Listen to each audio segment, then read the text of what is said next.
어젯밤 11시 70세 박씨 할아버지는 평소와 다름없이 잠자리에 드셨습니다. 건강하게 살아오신 분이었어요. 술도 담배도 하지 않으셨고 매일 산책도 하시는 분이었죠. 그런데 새벽 5시 화장실에 가려다 갑자기 말이 어눌해지시더니 한쪽 팔다리에 힘이 빠지면서 쓰러지셨습니다.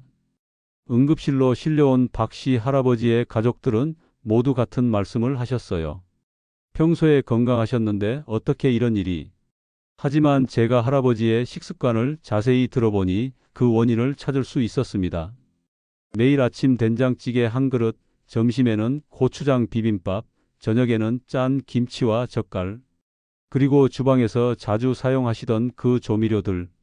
겉보기에는 건강한 한식이었지만 사실 이 평범한 조미료들이 30년간 할아버지의 혈관을 조용히 망가뜨리고 있었던 겁니다. 여러분, 혹시 이 이야기가 남의 일 같지 않으신가요? 지금 여러분의 부엌을 한번 둘러보세요.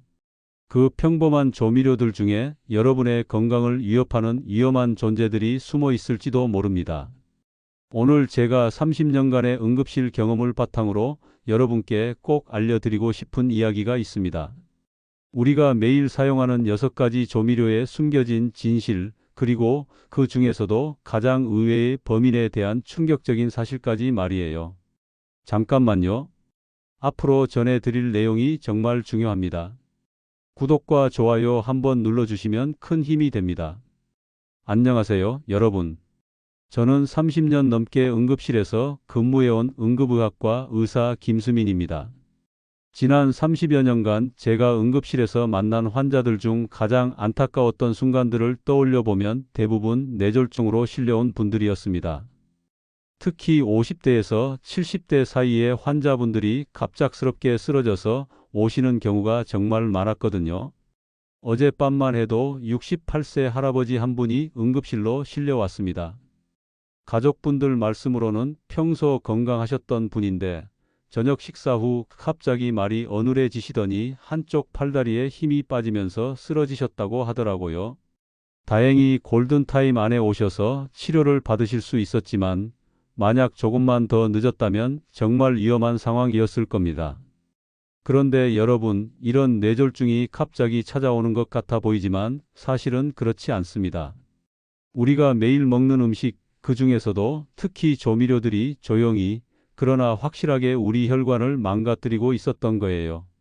제가 오늘 여러분께 말씀드리고 싶은 건 바로 이 이야기입니다.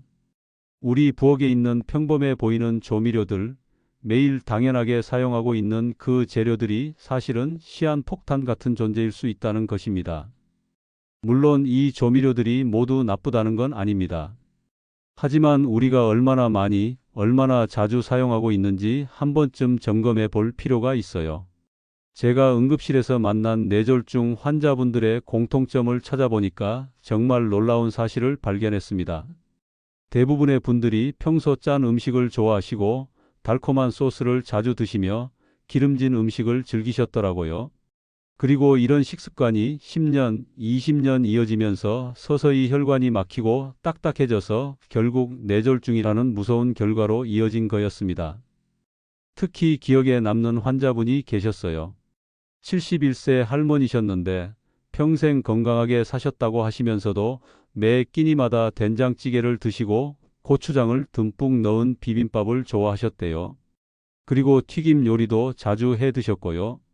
가족분들은 집에서 해먹는 음식이니까 건강할 거라고 생각하셨던 거죠. 하지만 문제는 바로 여기에 있었습니다. 아무리 집에서 직접 만든 음식이라고 해도 우리가 사용하는 조미료들 자체에 문제가 있다면 결국 건강에 해로울 수밖에 없는 거예요. 그래서 오늘 제가 여러분께 꼭 알려드리고 싶은 게 바로 이런 조미료들의 숨겨진 위험성입니다. 우리가 흔히 사용하는 조미료들 중에서 특히 주의해야 할 6가지가 있어요. 이 중에서 마지막 하나는 정말 놀라우실 텐데 많은 분들이 건강에 좋다고 알려진 재료거든요. 하지만 이것도 과하게 먹으면 오히려 독이 될 수 있다는 사실을 아시는 분은 많지 않을 거예요. 제가 오늘 이 이야기를 하는 이유는 단순합니다. 여러분이 사랑하는 가족과 함께 건강하게 오래오래 행복한 시간을 보내시길 바라기 때문입니다. 뇌졸중은 정말 무서운 병이에요. 한순간에 모든 걸 바꿔놓을 수 있거든요. 하지만 다행히도 이 병은 충분히 예방할 수 있는 병이기도 합니다. 그러니까 오늘 제 이야기를 끝까지 들어주세요. 아마 여러분의 생각을 완전히 바꿔놓을 수도 있을 거예요. 자, 그럼 이제 본격적으로 우리 부엌 속에 숨어 있는 위험한 조미료들에 대해 하나씩 살펴보겠습니다. 첫 번째는 우리가 매일 사용하는 정제된 식물성 기름입니다. 마트에서 흔히 볼 수 있는 해바라기유, 콩기름, 옥수수유 같은 기름들 말이에요. 이런 기름들은 고온에서 여러 번 정제 과정을 거치면서 원래 가지고 있던 좋은 성분들은 다 파괴되고 대신 우리 몸에 해로운 산화물질과 자유라디칼이 생겨납니다. 특히 튀김을 할 때나 기름을 재사용할 때는 더욱 위험해져요.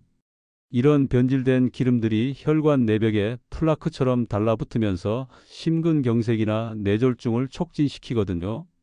제가 응급실에서 만난 60대 환자분 중에 치킨집을 운영하시던 분이 계셨어요. 매일 같은 기름으로 여러 번 튀김을 하시다가 결국 혈관이 막혀서 오시게 된 거죠. 더 큰 문제는 우리가 모르는 사이에 이런 기름을 엄청나게 많이 먹고 있다는 겁니다. 라면, 과자, 빵, 각종 튀김류에 이런 정제유가 대량으로 들어있거든요. 두 번째는 설탕과 옥수수 시럽입니다. 이런 당분들은 소스, 음료수, 가공식품 전반에 숨어 있어요.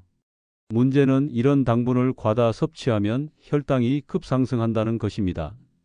혈당이 자꾸 오르락내리락하면 우리 몸이 인슐린의 저항성을 갖게 되고 이것이 바로 제2형 당뇨병과 내장지방, 지방간으로 이어지는 지름길이에요.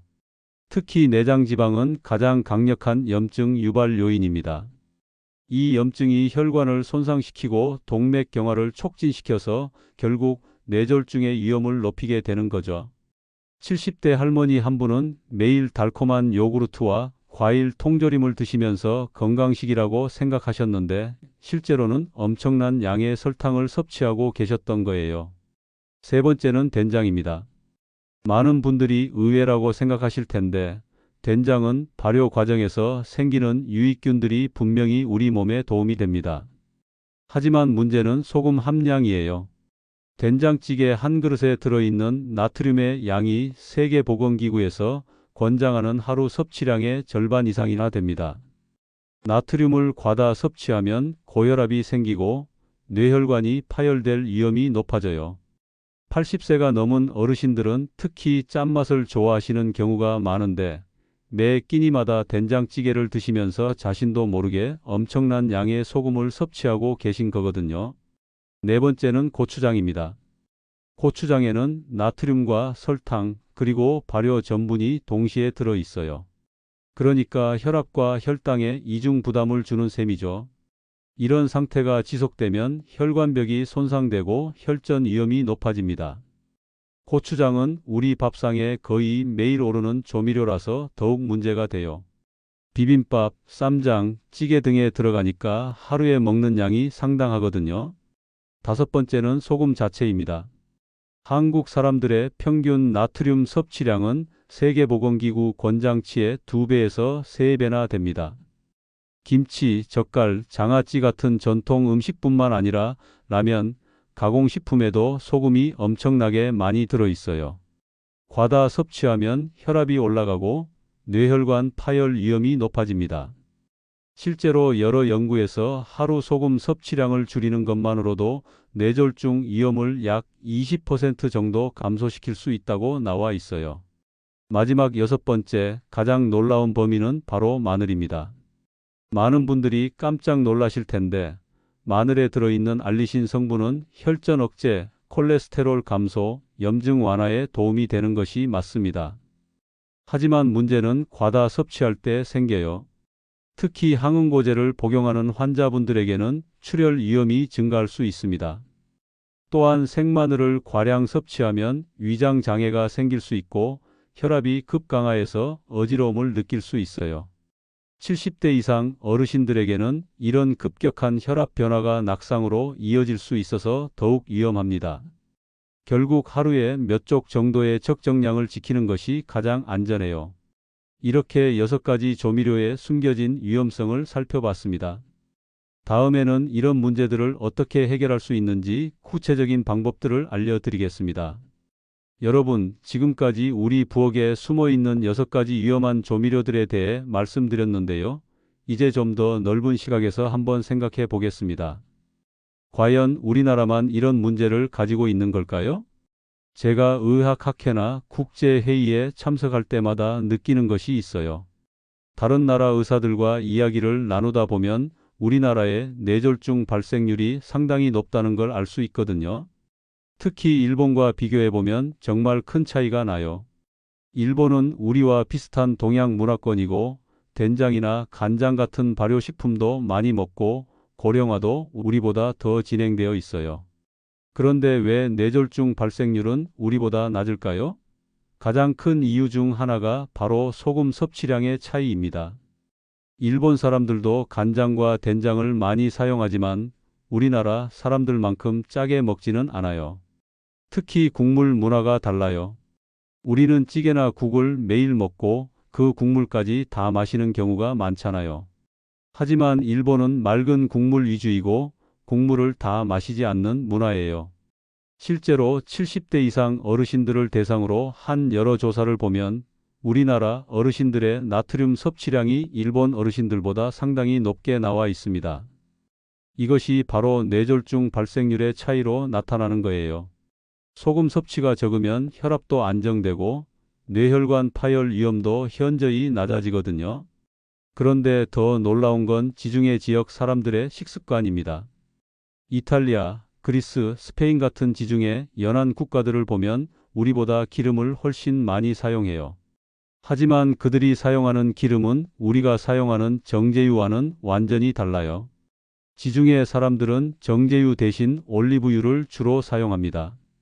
올리브유는 고온에서 여러 번 정제하지 않은 자연 그대로의 기름이거든요. 그래서 좋은 성분들이 그대로 살아있고 우리 몸에 해로운 산화물질이나 자유라디칼이 생기지 않아요. 또한 지중해 사람들은 채소와 과일을 정말 많이 먹습니다. 견과류와 통곡물 섭취도 풍부하고요. 이런 식품들에는 우리 몸의 염증을 줄여주고 혈관을 보호해주는 성분들이 가득 들어 있어요. 반면에 가공식품이나 정제된 설탕이 들어간 음식은 상대적으로 적게 먹어요. 그 결과가 어떻게 나타났을까요? 지중해 지역 사람들의 심혈관 사건과 인지 저하 위험이 다른 지역에 비해 현저히 감소했어요. 특히 80세가 넘어서도 머리가 또렷하고 혈관 건강이 좋게 유지되는 분들이 많다고 합니다. 제가 몇 년 전에 이탈리아 의학 연수를 다녀온 적이 있어요. 그때 현지 응급실에서 일하는 의사들과 이야기를 나눠봤는데 정말 신기했던 것은 80대, 90대 환자분들도 혈관 상태가 상당히 좋다는 거였어요. 물론 나이가 들면서 어느 정도 노화는 있지만 우리나라 60대 환자분들과 비교해도 혈관 건강이 훨씬 좋더라고요. 이런 차이가 나는 이유를 곰곰 생각해 보니까 결국 작은 습관의 차이였어요. 매일 먹는 음식, 매일 사용하는 조미료의 차이가 10년, 20년 쌓이면서 이런 큰 결과의 차이로 나타나는 거죠. 결국 식습관이 곧 수명이라는 교훈을 얻을 수 있어요. 이건 과장된 표현이 아니에요. 매일 우리가 선택하는 음식들이 10년 후, 20년 후 우리의 건강을 결정하거든요. 우리나라도 충분히 개선할 수 있어요. 실제로 젊은 세대들 중에서는 건강을 의식해서 식습관을 바꾸는 분들이 늘어나고 있거든요. 저염 제품을 선택하고 가공식품을 줄이고 신선한 채소와 과일을 많이 드시는 분들이 많아지고 있어요. 특히 50대, 60대 분들 중에서도 건강에 관심이 높은 분들은 이미 식습관을 바꾸기 시작하셨어요. 된장찌개 국물을 남기고 고추장 사용량을 줄이고 튀김 요리 대신 찌거나 삶는 요리를 선택하시는 분들이 늘어나고 있습니다. 하지만 가장 중요한 건 바로 여러분 같은 분들이에요. 지금 이 이야기를 듣고 계시는 여러분이 작은 변화부터 시작하신다면 여러분의 가족들도 함께 건강해질 수 있거든요. 그리고 그런 변화들이 모이면 우리나라 전체의 건강 수준도 높아질 수 있어요. 지중해 사람들이 증명해 보였듯이 올바른 식습관만으로도 뇌졸중이나 심혈관 질환의 위험을 크게 줄일 수 있습니다. 한국도 충분히 이런 변화를 만들어낼 수 있어요. 물론 갑자기 모든 걸 바꾸기는 어려워요. 하지만 작은 것부터 하나씩 바꿔나가면 됩니다. 오늘부터 소금을 조금 덜 넣고, 내일부터는 국물을 조금 덜 마시고, 모레부터는 튀김 대신 구이를 선택하는 식으로 말이에요. 자, 그럼 이제 정말 중요한 이야기를 해보겠습니다. 뇌졸중은 예고 없이 찾아와요. 하지만 다행히도 생활 습관으로 충분히 예방할 수 있는 병이기도 합니다. 여러 연구에서 작은 변화만으로도 뇌졸중 위험을 수십 %나 줄일 수 있다는 결과들이 나오고 있거든요. 제가 30년 넘게 응급실에서 일하면서 깨달은 가장 중요한 사실은 건강한 사람과 뇌졸중 환자의 차이는 특별한 게 아니라는 거예요. 바로 매일매일의 작은 습관에서 나온다는 것입니다. 핵심이 되는 4가지 습관을 말씀드릴게요. 첫 번째는 혈압 측정입니다. 아침에 일어나자마자 그리고 잠자리에 들기 전에 하루 2번 혈압을 재는 습관을 만드시길 바라요. 특히 50대가 넘으시면 혈압 변화가 생기기 시작하거든요. 혈압이 높아도 증상이 없는 경우가 많아서 자신도 모르는 사이에 혈관이 망가지고 있을 수 있어요. 제가 응급실에서 만난 70세 할아버지 한 분은 평생 혈압을 한 번도 재본 적이 없다고 하시더라고요. 그러다가 갑자기 뇌졸중으로 쓰러지셨는데 병원에서 측정해 보니 혈압이 200이 넘었어요. 만약 평소에 혈압을 재는 습관이 있었다면 미리 치료받을 수 있었을 텐데 정말 안타까웠습니다. 두 번째는 칼륨 보충입니다. 칼륨은 우리 몸에서 나트륨의 해로운 작용을 중화시켜주는 아주 중요한 성분이에요. 바나나, 고구마, 시금치, 토마토 같은 음식들을 매 끼니마다 한 가지씩은 드시려고 노력해 보세요. 이런 음식들이 혈압을 안정시켜주고 혈관을 보호해 줍니다. 특히 우리나라 어르신들은 나트륨은 많이 드시면서 칼륨은 부족한 경우가 많아요. 김치나 젓갈은 자주 드시지만 신선한 채소나 과일은 상대적으로 적게 드시거든요. 이런 불균형이 바로 혈압 상승의 원인이 됩니다. 세 번째는 수분 섭취예요. 하루에 1리터 반에서 2리터 정도의 물을 6잔에서 8잔으로 나눠서 마시시길 바라요.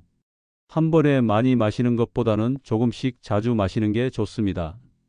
단, 신장 질환이 있으신 분들은 반드시 의료진과 상담하신 후에 수분 섭취량을 정하시기 바라요.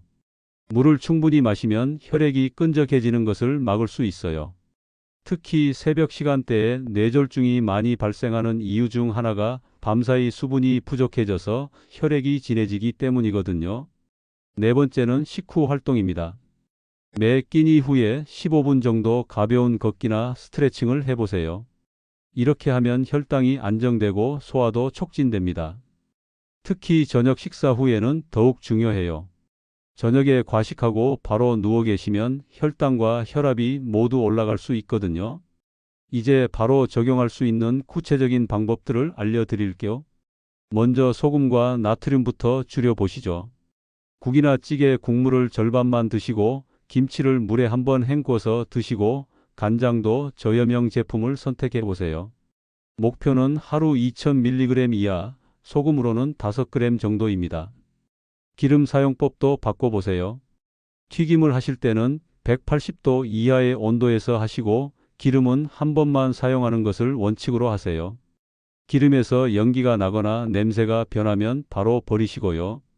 볶음 요리할 때는 짧고 약한 불로 올리브유나 신선한 카놀라유를 소량만 사용하세요.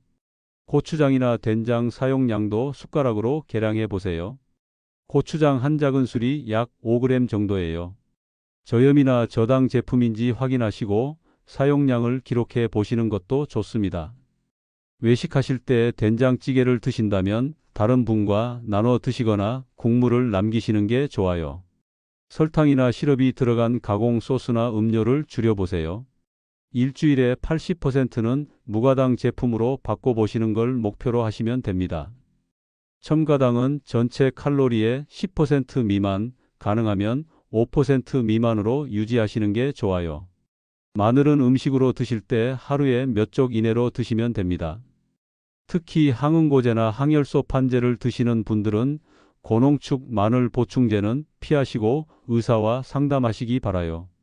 그리고 칼륨이 풍부한 채소를 매 끼니마다 한 접시씩 드시고 하루에 물을 6잔에서 8잔 나눠 마시는 습관, 식후 15분 걷기 습관을 꼭 만들어 보세요. 이런 변화들이 어려우시다고 생각할 수도 있어요. 하지만 오늘부터 소금은 절반만, 고추장은 반 숟가락만 줄여보시는 것부터 시작해 보세요. 단 일주일만 이렇게 해보셔도 혈압이 안정되고 숙면 개선, 그리고 기분이 가벼워지는 걸 체감하실 수 있을 거예요. 80대 할머니 한 분은 매 끼니 후에 아파트 복도를 천천히 걸으시는 습관을 만드셨어요. 처음에는 힘들어 하셨는데 한 달 정도 지나니까 혈압도 안정되고 잠도 잘 오신다고 하시더라고요. 작은 변화가 평생 건강을 지킨다는 말을 꼭 기억해 주세요. 완벽하게 하려고 하지 마시고 지속 가능한 변화를 만들어 나가시는 게 중요해요. 여러분이 사랑하는 가족과 함께 오래오래 행복하게 지내기 위한 첫걸음은 바로 지금 시작하는 것입니다. 건강한 습관은 하루아침에 만들어지지 않지만 하루하루 쌓아가다 보면 반드시 큰 변화를 만들어낼 수 있어요. 이 영상 끝까지 시청해 주셔서 진심으로 감사합니다. 여러분의 구독과 좋아요는 더 많은 분들에게 이 소중한 건강 정보를 전하는 데 큰 힘이 됩니다. 앞으로도 여러분의 건강한 삶을 위한 따뜻한 지혜로 함께 하겠습니다. 감사합니다.